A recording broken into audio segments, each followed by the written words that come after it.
Varias personas me ayudaron a ponerme de pie. El pánico me invadió y me tensé instintivamente, esperando que me volvieran a herir. Las lágrimas me nublaron la vista. Alguien me preguntaba algo, pero el ruido y la confusión me invadieron de repente. Sentí una opresión en el pecho. Mi respiración se volvió superficial y entonces un dolor agudo y punzante me atravesó la cabeza. Todo se volvió oscuro. Sentí como si me hubiera desprendido de mi cuerpo, flotando sobre él, ligero y distante, observando la escena que se desarrollaba abajo. La gente reía, con los teléfonos en alto mientras tomaban fotos. 3 guardias de seguridad se abrieron paso entre la multitud, gritando que todos retrocedieran. Una de ellas habló con urgencia por la radio mientras las otras 2 me bajaban al suelo y me presionaban el pecho. Uno de ellos me pellizcó la nariz y, por alguna extraña razón, me reí. Pero el sonido no parecía venir de mí.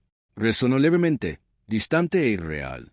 Una ambulancia entró en el estacionamiento con un chirrido, obligando a la multitud a dispersarse.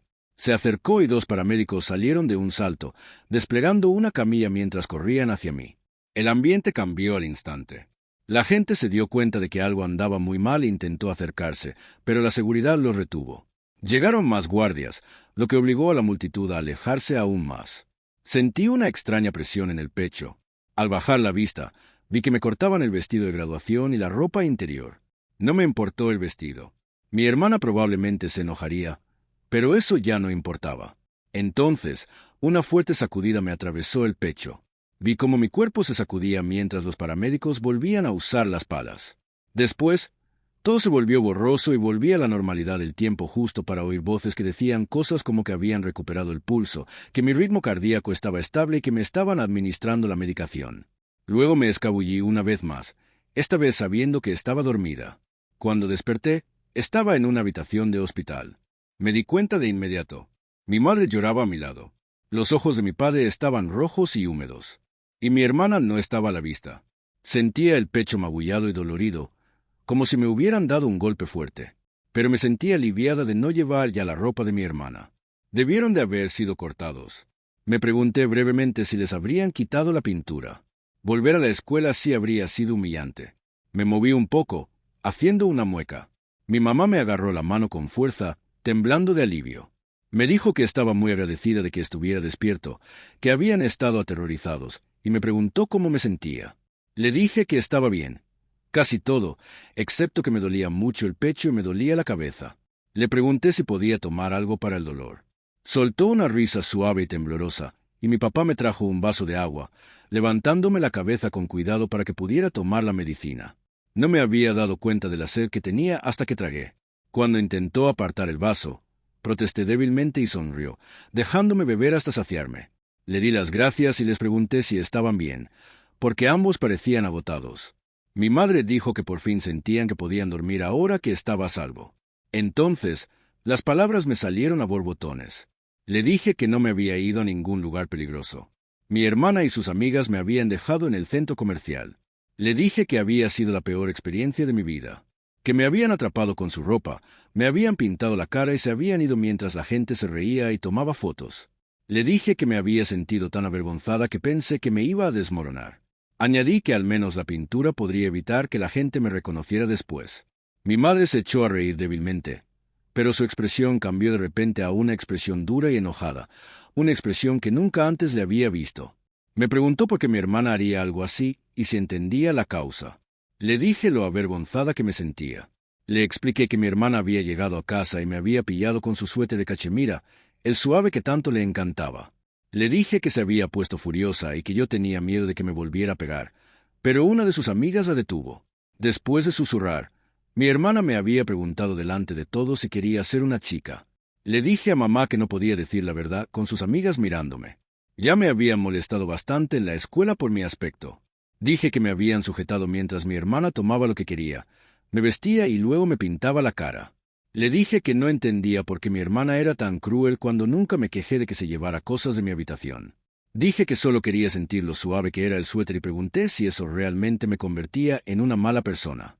Mi madre me dijo que, si bien no debía haber entrado en la habitación de mi hermana porque me había pasado de la raya, lo que mi hermana hizo después fue completamente inaceptable. Me explicó que a los médicos les preocupaba la pintura en mis labios, que era tóxica y que podría haberme enfermado gravemente. Entonces se volvió hacia mi papá y le pidió que buscara a Lauren y la llevara al hospital a ver a su hermano. Le rogué que no lo hiciera, diciéndole que no quería que mi hermana se riera de mí otra vez. Mi mamá respondió con voz tranquila pero fría que no tenía que preocuparme por eso, que no habría risas. Me estremecí, temiendo que estuviera enojada conmigo. Se ablandó de inmediato, se disculpó y me dijo que no quería asustarme. Me preguntó con dulzura si estaba bien y si aún me dolía el pecho o algo más. No, mamá, estoy bien.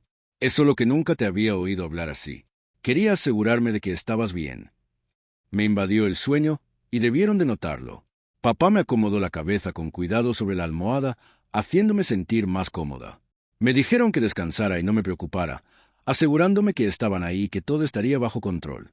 Le sonreí levemente y me sumí en un sueño profundo, vacío y sin sueños. El médico entró en la habitación justo cuando me dormía. Comentó en voz baja que descansar era justo lo que mi cuerpo maltrecho necesitaba en ese momento. Luego se dirigió a mis padres y les dijo a Stephen y Margaret que había asuntos importantes que debía discutir antes de recurrir a los servicios familiares. Ambos parecían sorprendidos y ansiosos, y empezaron a preguntar qué quería decir, pero levantó una mano para detenerlos con suavidad. Se disculpó y explicó que cuando un niño llega al hospital con hematomas, cortes y marcas, tanto recientes como antiguas, el personal médico debe seguir procedimientos estrictos ante una sospecha de abuso.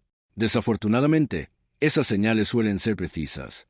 Dijo que su hijo había sufrido maltrato severo, y que el incidente más reciente era especialmente alarmante. Les aseguró que la tinta usada no había estado lo suficiente como para causar daños permanentes, pero que serían necesarias revisiones semanales para asegurar que no quedara nada que pudiera causar problemas más adelante. La pintura aplicada en la cara contenía compuestos dañinos y requeriría varias limpiezas profundas durante las siguientes 2 semanas para evitar intoxicaciones. El adhesivo utilizado era inusual, pero ya se había eliminado la mayor parte y lo poco que quedara se desgastaría naturalmente. Si bien se habían abordado la mayoría de los contaminantes, pruebas adicionales revelaron una afección cardíaca subyacente que requeriría observación estrecha durante los próximos meses. Debido a todo esto, los servicios infantiles podrían considerar retirar temporalmente al niño del hogar para garantizar su seguridad durante la investigación y ayudar a estabilizar su salud. Hizo una pausa antes de continuar, admitiendo que esta fue la parte más difícil de decir. Les dijo que los conocía a ambos desde hacía más de 20 años y que jamás los habría imaginado capaces de hacerle daño a un niño, especialmente a uno tan tierno. Dijo que le costaba mantener la calma, pero en el fondo sabía que no eran responsables. La pregunta sin respuesta era quién pudo haber hecho algo tan cruel. Luego añadió que había más. Como parte del procedimiento habitual en casos como este, se realizaron resonancias magnéticas y tomografías computarizadas de cuerpo completo, las cuales revelaron algo inesperado. Sacó una hoja de un sobre y la proyectó sobre un panel de pared. La imagen mostró un contorno borroso del cuerpo de Daniel, con las estructuras internas claramente visibles. Señalando una zona cerca de la parte superior de las piernas, le preguntó a Margaret si notaba algo familiar. Margaret se acercó, conteniendo la respiración al reconocerlo.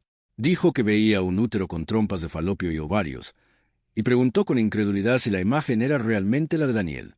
El médico explicó que, según los hallazgos, el nombre de Nice podría ser más preciso, aunque la decisión final fue suya. Añadió que los análisis de sangre arrojaron resultados inusuales. En circunstancias normales, los médicos podrían esperar una condición genética diferente, pero esta niña era extraordinariamente inteligente y capaz, mucho más allá de lo que sugieren los estereotipos. Explicó que el perfil genético de Lauren era XXXY, lo que explicaba el desarrollo inesperado de características masculinas. Con una sonrisa amable, felicitó a Margaret, diciéndole que después de tantos años tenía una hija. Margaret permaneció inmóvil, con ambas manos cubriéndose la boca, mientras observaba a la niña que yacía en la cama del hospital, con la comprensión asomándose en sus ojos. Se giró hacia su esposo, cuyo rostro se iluminó de pura felicidad. Dijo que siempre había sentido que su hija era demasiado tierna y sensible para ser un niño, pero que confiaba en las apariencias e intentó criarla así de todos modos. Ahora, decía que por fin entendía por qué esas lecciones nunca habían calado del todo.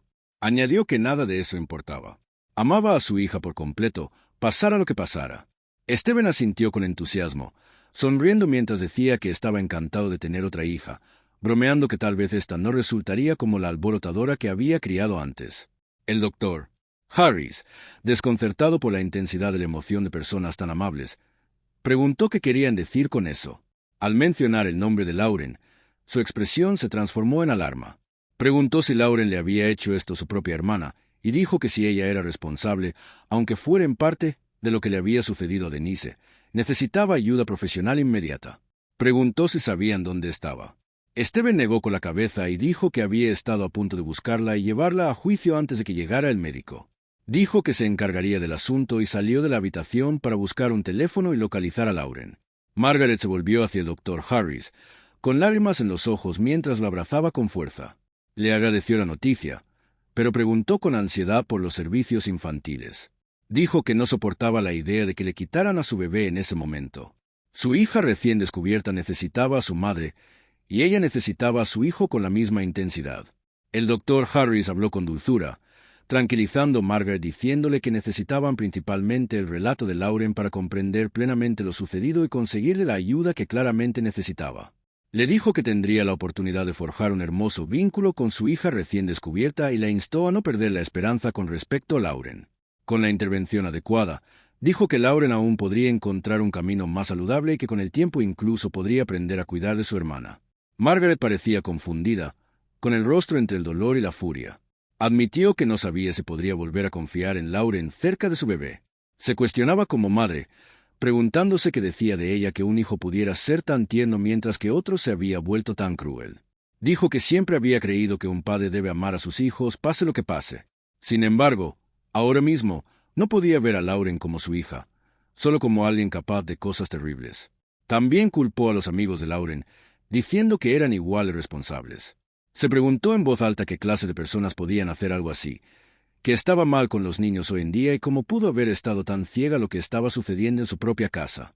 Se le quebró la voz al mirar a Denise, llamándola pura y bondadosa, y preguntó cómo dos hijos tan diferentes podían provenir de los mismos padres.